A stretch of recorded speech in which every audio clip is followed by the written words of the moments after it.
গরুর দুটি পা আছে, একটি লেজ আছে, কিন্তু গরু চারটি পা। গরু দ্বারা আমরা হাল চাষ করে থাকি।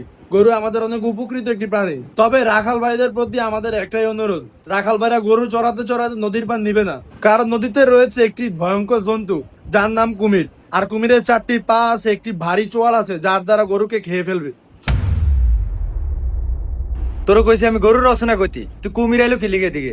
আচ্ছা বাদ দে, তো 2 নম্বর রচনা বাড়ির রচনা ক। বাড়ির রচনা। অনেকগুলো ঘর মিলে একটি বাড়ি হয়ে থাকে। একটি বাড়িতে 10-12টা ঘর হয়ে থাকে। বাড়িতে শৌচালয় থাকে, রান্নাঘর থাকে, বাড়িতে অনেক মানুষ থাকে। তবে বাড়িওয়ালা ভাইদের কাছে আমার একটাই অনুরোধ, বাড়িওয়ালা ভাইরা নদীর পাড়ে বাড়ি করবেন না। রাতে আপনারা ঘুমারে কুমির আপনাকে টেনে নিয়ে যাবে, কারণ কুমিরের রয়েছে চারটি পা, একটি ভয়ঙ্কর চোয়াল, যা দ্বারা আপনাকে খেয়ে ফেলবে।